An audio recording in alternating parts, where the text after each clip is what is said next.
श्री स्वामी समर्थ.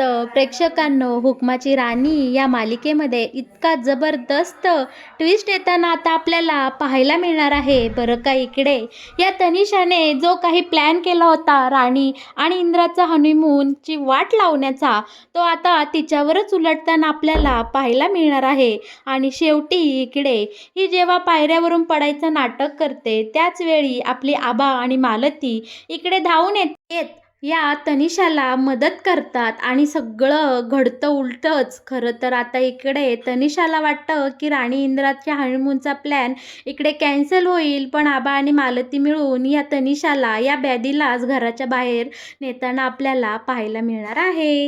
हे सगळं मालिकेमध्ये कशा प्रकारे दाखवलं जाणार आहे, हे सगळं जर तुम्हाला जाणून घ्यायचं असेल तर तुम्ही आपला हा व्हिडिओ नक्की शेवटपर्यंत पहा. बरं का, आता इकडे मालिकेमध्ये सगळेजण आता कंपनीतून घरी आलेले असतात. छानपैकी सगळे हॉलमध्ये गप्पा मारत बसलेले असतात. सगळ्यांच्या गप्पांना इकडे उधाण आलेलं आपल्याला पाहायला मिळणार आहे. आणि आपली राणी सगळ्यांसाठी इकडे चहा नाश्त्याचं पाहत असते. बरं का, आता मालती, आबा, इंद्रा, त्यात ही तनिषा, सगळे इथे मैफलीत जमलेले असतात. आणि यांच्या सुंदर अशा कंपनीविषयीच्या गप्पा, इंद्राचं कौतुक, तनिषाचं कौतुक, राणीने केलेलं धाडस, या सगळ्या गप्पा छानपैकी रंगलेल्या असतात. पण या सगळ्यामध्ये आता या आपल्या उर्मिलाला खूप बोर झालेलं असतं आणि उर्मिला बोलते की या सगळ्यांच्या बोरिंग गप्पा ऐकण्यापेक्षा मी इथून निघून गेलेलंच बरं. आणि उर्मिला बरोबर या सगळ्यांची नजर चुकवून आता तिच्या खोलीमध्ये निघून गेलेली आपल्याला पाहायला मिळणार आहे. खोलीमध्ये आल्या आल्या ही स्वतःशीच बोलू लागलेली असते, काय या विक्रांतने मला या घरामध्ये आणून फसवलं आहे. मला या सगळ्याचा आता खूप कंटाळा आला आहे. काय ही फेक प्रेग्नेन्सी, सगळ्यांच्या नजरा, सगळ्यांचं लक्ष फक्त माझ्याकडे लागून राहिलेलं असतं. आणि मला आता या सगळ्या नाटकाचा खूप त्रास होतोय यार. एवढा सारा पैसा मिळाला, वाटलं होतं आता छानपैकी कुठंतरी फॉरेनला जाईल, छान एन्जॉय करेल, आणि ह्या मूर्खाने मला या पुन्हा माडिकांच्या घरात आणून बसवलं आहे. खरंच या सगळ्या गोष्टीचा आता खूपच कंटाळा आला आहे मला. आता इकडे ही उर्मिला स्वतःशीच बोलत असते, आता छानपैकी मी इथे आराम करते. आणि ही एकतर प्रेग्नेंट नसते, गरोदर नसल्यामुळे तिच्या खोलीमध्ये कशीही उलटी-पालटी झोपलेली असते पोटावर आणि छानपैकी तिचा जो काही वेळ आहे तो एन्जॉय करत असते. पण त्याच वेळी आता इकडे आपल्या या रत्नाईला या उर्मिलाची काळजी वाटत असते. ती विचार करते, माझा मुलगा विक्रांत कसाही वागला तरी उर्मिला आता प्रेग्नेंट आहे. ती माझी सून आहे. माझ्या मुलाचं रक्त, माझ्या मुलाचा वारस आता या उर्मिलाच्या पोटात वाढत आहे. त्यामुळे रत्ना, काही झालं तरी तुला आता या उर्मिलाची काळजी घेतलीच पाहिजे. ती कशीही वागली, काहीही बोलली तरीसुद्धा मला आता तिची काळजी घेतली पाहिजे. या हेतूने आता रत्नाई इकडे उर्मिलाच्या खोलीमध्ये आलेली असते. बरं का, खोलीचं दार उघडते आणि पाहते तर काय, आत ही उर्मिला शांत झोपलेली असते. आता हे कसं घडलं बरं? हे खरं तर या उर्मिलाला रत्नाईच्या येण्याची चाहूल लागलेली असते. त्यामुळे ती पटकन व्यवस्थित झोपी गेलेली आता आपल्याला पाहायला मिळणार आहे.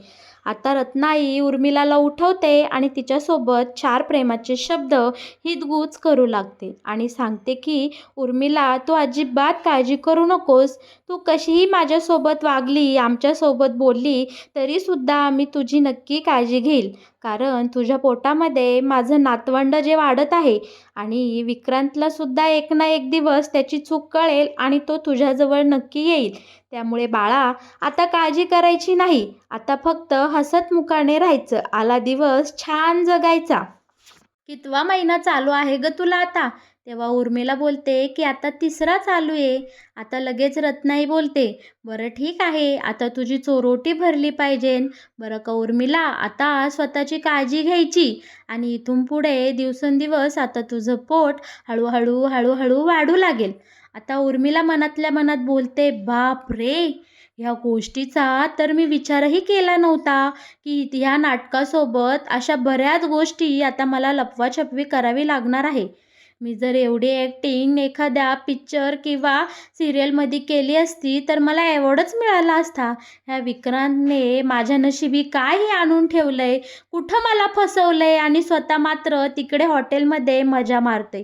बरं का आता दुसरीकडे मात्र आता ही तनिषा इकडे मालतीने आणि आबांना खूपच कौतुक करत असते. त्यांना इकडे खरं तर ती वशिलाच लावत असते. आता लगेच तनिषा आबांना बोलते की आबा खरंच तुम्ही खूप हुशार आहात हो.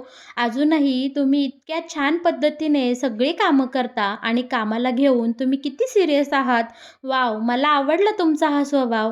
आता लगेच इकडे आबा खुश होतात आणि तनिषाला बोलतात की अगं आपल्या आवडीचं काम असलं ना की ते मनापासून करू वाटतं. पण काय मला ह्यांनी लवकरच रिटायर्ड करून टाकलं आहे. पण इकडे तनिषा बोलते, अहो आबा तुम्ही तर अजून स्वीट 16 आहात आणि तुम्ही कुठं म्हातारे झाले आहात. तेव्हा आता इकडे आबा बोलतात, अगं मी तरुण आहे पण या सगळ्यांना कोण सांगणार गं. यांनी तर आता माझी पार सुट्टी करून टाकली आहे. आता इकडे मालती बोलते, अहो तुमचं तर काहीतरीच असतं. छानपैकी यांच्या गप्पा होतात. आता मालती आणि आबा बोलतात की आम्ही थकलोय, आता आम्ही आराम करतो. राणीही आता तयार व्हायला निघून गेलेली असते. आता इकडे उरलेले असतात ते म्हणजे तनिषा आणि आपला इंद्रा. आता लगेच इंद्राही तिथनं तनिषापासून कल्टी मारायला पाहतो, पण ही तनिषा लगेच इंद्राच्या मागे मागे करत मुद्दामून कंपनीचा आणि कामाचा विषय काढत त्याच्यासोबत गप्पा मारू लागलेली असते.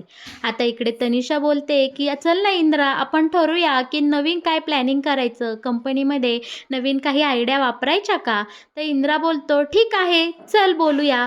तर आता इकडे लगेच तनिषा सुचवते, चल ना आपण तुमच्या बेडरूममध्ये जाऊन गप्पा मारूया. तर आता इंद्रा बोलतो, बेडरूममध्ये नाही, चल ना तुला टेरेसवर नेतो, तुला आमचा टेरेस आवडेल, एकदम मोकळ्या हवेमध्ये आपली छान चर्चा होईल. आता इकडे दोघेही टेरेसला जायला निघतात. पण तनिषाच्या मनामध्ये इकडे पाल चुकचुकलेली असते की इंद्राचं बेडरूममध्ये नक्कीच काहीतरी महत्त्वाचं काम आहे, म्हणूनच तो मला तिथे नेत नाही. कदाचित त्याला मला तिथं काय चाललंय हे दाखवायचं नसेल. बरं का आता इकडे तनिषा हिम्मत करते आणि आणि बोलते की का रे इंद्रा, बेडरूममध्ये काही खास आहे का. तेव्हा आता इंद्रा इकडे लाजतो आणि तनिषाला बोलतं की हो, आज ना राणीसाठी मी एक सरप्राईज प्लॅन केला आहे. खरं तर राणीसोबत हनीमूनचा प्लॅन मी आज इकडे वर्क केला आहे. हे ऐकताच इकडे तनिषाचा चेहरा पडतो आणि तनिषाला खूप वाईट वाटतं. तरीही तनिषा इकडे हसून इंद्राला विचारते, का रे तू पहिल्यांदाच राणीसोबत हनीमून टाईम स्पेंड करतोय का. आता इकडे इंद्रा हसतच बोलतो, हो पहिल्यांदाच आज आमचा हनीमून होणार आहे. आता इकडे इंद्रा मूर्खासारखा या तनिषालाच विचारतो, काय गं तनिषा, मला काहीतरी आयडिया दे ना, मला काय करावं हे सुचतच नाही. मी राणीसाठी काय सरप्राईज करू आणि नक्की हनीमून काय प्लॅन करू, तुम्हाला काही सुचवशील का. आता इकडे आपली पाठमोरी झालेली तनिषा विचार करते, अरे मूर्खा, ज्या मुलीचं तुझ्यावर मनापासून प्रेम आहे, अरे वा, त्याच मुलीला तू विचारतो की मी काय करू हनीमूनसाठी किंवा हनीमूनच्या नाईटला मी काय करायचं. आता इकडे तरीही आपली तनिषा हसून या इंद्रासोबत वावरत असते आणि ती आता तिथून निघून जाते. बरं का इकडे इंद्रा फक्त राणी येण्याची वाट पाहत असतो. आपली राणी सगळं आवरून इकडे बेडरूमकडे जात असताना इंद्रा राणीच्या डोळ्यावर हात ठेवतो आणि राणीला डोळे बंद करून इकडे बेडरूमकडे घेऊन जाताना आपल्याला पाहायला मिळणार आहे. इतकी सजवलेली सुंदर बेडरूम पाहून राणी बोलते की हे कोणी केलं. तेव्हा इंद्रा बोलतो, अगं कोणी म्हणजे काय, मी सजवलं हे सगळं.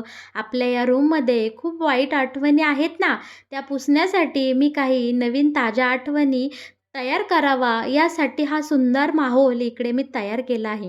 बरं का आता हे ऐकताच राणीचे डोळे पाणावतात. राणीला आठवतं की इंद्रजित सर तिच्यासोबत किती वाईट वागले होते आणि त्यांनी कसं कसं राणीला छळलं होतं. पण इकडे आपला इंद्रा राणीला बेडवर बसवतो आणि तिला एक सुंदर गिफ्ट देतो आणि बोलतो की राणी, अगं मला माहीत आहे तुझ्या मनामध्ये आता काय चालले किंवा कोणत्या विचारांचं काहूर उठलंय.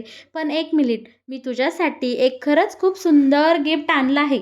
आणि इंद्राने सोबत आणलेली ती इतकी मोठी सुंदर त्यांच्या लग्नाचा फोटो असलेली फ्रेम आता राणीला गिफ्ट देतो आणि बोलतो की राणी, हे तुझ्यासाठी माझ्याकडनं एक छोटंसं गिफ्ट. आता ही फ्रेम पाहून मात्र राणीच्या चेहऱ्यावर हसू आलेलं असतं. दोघांचेही प्रेमाचे क्षण आता फुलू लागलेले असतात. राणी बोलते की वा, इंद्रजित सर, केवढी सुंदर फ्रेम आहे. तरीसुद्धा एक मन राणीचं त्या जुन्या आठवणींक धाव घेत असतं. राणीला आठवतं भर पावसामध्ये इंद्राने कसं तिला गॅलरीमध्ये उभं केलं. तिच्याला पायाला लागलं होतं तेव्हा ती बेडवर बसली. याने कशा पद्धतीने तिला बेडवरचं उठवलं आणि तुझा काही अधिकार नाही माझा बेड वापरण्याचा, असं बोलला होता. सगळ्या सगळ्या वाईट गोष्टी राणीला आता डोळ्यासमोर आठवत होत्या. पण इकडे इंद्रा राणीची कान धरून माफी मागतो. सॉरी बोलतो, मी जे काही वागलो बोललो या सगळे चूक मला मान्य आहे. आणि आता इंद्राने राणीची माफी मागितलेली असते आणि तिला सुंदर असं ही फ्रेम गिफ्ट दिलेली असते. ती फ्रेम पाहून मात्र इकडे राणीच्या चेहऱ्यावर इतका आनंद झालेला असतो, इतका आनंद झालेला असतो. राणी बोलते, इंद्रजित सर, किती सुंदर गिफ्ट दिलं हो. तेव्हा इंद्रा बोलतो, अगं हे गिफ्ट मी तुझ्यासाठी दिलं आहे, पण मी असं ठरवलं आहे की ही फ्रेम आपण आपल्या बेडच्या वरती लावायची. तेव्हा राणी बोलते, हो का नाही, नक्कीच लावायचं. आपल्या प्रेमाची निशाणी आहे ती. आपल्यातलं हे फुललेलं नातं असंच दिवसेंदिवस फुलत राहावं म्हणून आपण ही फ्रेम आपल्या बेडच्या वर लावू. आता छानपैकी राणी आणि इंद्राने ही फ्रेम तिथे बेडरूमच्या वर लावलेली असते. दुसरीकडे मात्र तनिषाने स्वतःला खूप त्रास करून घेतलेला असतो. तनिषा एकाच विचाराने इकडे त्रस्त झालेली असते, ते म्हणजे इंद्रा राणीचं नक्की तिकडे काय चालू असेल. इंद्राची हिंमत कशी झाली. माझं त्याच्यावर इतकं जीवापाड प्रेम आहे आणि त्याने मलाच प्रश्न विचारला की हनीमूनसाठी मी काय प्लॅनिंग करू, राणीसाठी मी काय प्लॅनिंग करू, हे विचारायची हिंमत तरी कशी झाली इंद्राची. इंद्रा फक्त माझा आहे आणि मी इंद्राला राणीच्या मिठीमध्ये अजिबात पाहू शकत नाही. मला ही गोष्ट सहनच होत नाही की राणी आणि इंद्रा एकमेकांच्या मिठीमध्ये आज असणार आहे. आणि खुशाल इंद्राने मला हे सगळं सांगितलं. तनिषाने इतका स्वतःला त्रास करून घेतलेला असतो, इतका स्वतःला त्रास करून घेतलेला असतो की ती आता स्वतःला इजा पोचावून घेते. फक्त यासाठी की राणी आणि इंद्राचं हनीमून प्लॅन कॅन्सल व्हावं आणि सगळ्यांचं लक्ष आता या तनिषाकडे वेधलं जावं. यासाठी ही तनिषा स्वतःला इजा करून घेते आणि आता पायऱ्यांवरून हळूहळू खाली उतरत असते. आता राणी आणि इंद्राच्या बेडरूममध्ये दोघेही जण बेडच्या वर छानपैकी इंद्राने आणलेली ही फ्रेम लावतात. इतकी सुंदर फ्रेम लावून राणी आणि इंद्रा दोघेही त्या फ्रेमकडे लांबून प्रेमाने पाहत बसलेले असतात आणि त्यांना आठवत असतं की त्यांच्यामधलं हे जे काही नवरा बायकोचं नातं आहे ते कशा प्रकारे खुलत गेलं आणि आता ते अशा टप्प्यावर येऊन थांबलं आहे की राणी आणि इंद्रा दोघेही एकमेकांपासून कधीही वेगळे होऊ शकत नाही किंवा या दोघांमध्ये तिसरा कोणीही आलेलं त्यांना आता सहन होणार नाही. आता इकडे राणी आणि इंद्रा एकमेकांच्या जवळ येतात. इंद्रा राणीला तिच्या मिठीमध्ये घेतो आणि बोलतो की राणी, मी तर तुला बायको म्हणून स्वीकारलं आहे, पण तू अजून मला नवरा म्हणून स्वीकारलं नाही. हे ऐकतात राणीला खूप वाईट वाटतं आणि राणी बोलते की अहो इंद्रजित सर, असं नाही आहे. आता लगेच इकडे इंद्रा बोलतो, पाहिलंस ना राणी, तू मला इंद्रजित सर बोलते. अगं आपल्या नवऱ्याला कोण सर बोलतं का, जसं की शाळेत आहेस तू. आता इकडे राणी बोलते, अहो पहिल्यापासून सवय झाली ना, मग मी कसं आता बदलणार. इंद्रा बोलतो की नाही, तू मला आजपासून इंद्रा बोलायचं म्हणजे बोलायचं.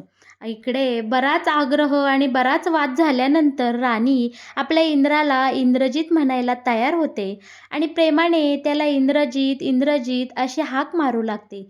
त्याचवेळी इंद्रा राणीला मिठीत घेतो, गोल फिरवतो आणि दोघेही आता बेडवर पडलेले आपल्याला पाहायला मिळणार आहे आणि दोघांमधलाही रोमॅन्स आता सुरू झालेला असतो.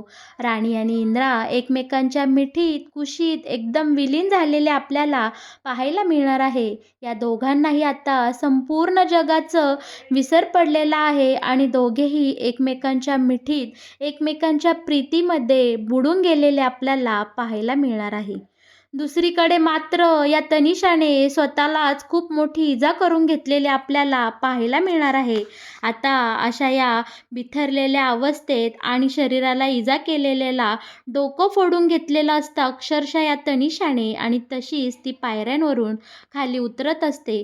तनिषाचा एकच हेतू असतो की काहीही करून इंद्राचं लक्ष तिच्याकडे वेधून घ्यायचं आणि राणी इंद्राच्या हनीमूनची पुरती वाट लावायची. पण इकडे घडतं सगळं उलटंच. तनिषाचा प्लॅन तनिषावरच उलटलेला असतो. आता इकडे तनिषा जेव्हा अशा अवस्थेत पायऱ्यांवरून खाली उतरत असते, त्याच वेळी तिथे तिचा तोल जातो आणि ती खाली घसरते आणि या आवाजाने तिथली जवळ असलेल्या बेडरूममधून मालती आणि आबा धावत पळत येतात. पाहता तर काय, ही तनिषा अशा अवस्थेमध्ये इथं त्यांना पडलेली दिसते. धावत पळत आता आबा आणि मालती इकडे आता अजितला आवाज देतात. अजित तिथे येतो आणि बोलतो की तनिषा मॅडमला नक्की हे झालं काय? आता ही तिघे जण मिळून विचार करतात की इंद्रा राणीला अजिबात आपण आवाज द्यायला नको, त्यांना डिस्टर्ब करायला नको. आता इकडे अजित बोलतो की आबा आणि काकी, असं करूयात, आपण तनिषा मॅडमला हॉस्पिटलाइज करूया. मी गाडी चालवतो, चला तुम्ही मला जरा मदत करा, ह्यांना आपण गाडीत ठेवूया. इकडे आता सगळे तिघंजणं मिळून तनिषाला हॉस्पिटलला घेऊन जातात. तनिषाला तिथे ॲडमिट करतात.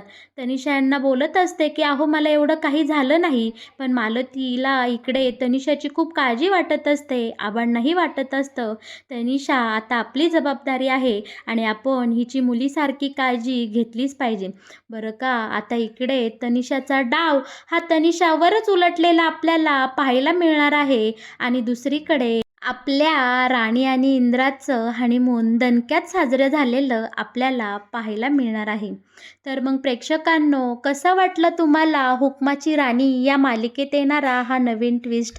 या मालिकेविषयीचे असेच नवनवीन अपडेट जर तुम्हाला सगळ्यात आधी जाणून घ्यायचं असतील तर तुम्ही आपल्या या चॅनलला नक्की सबस्क्राईब करा आणि हो, आपल्या या व्हिडिओला लाईक केल्याशिवाय अजिबात कुठे जाऊ नका.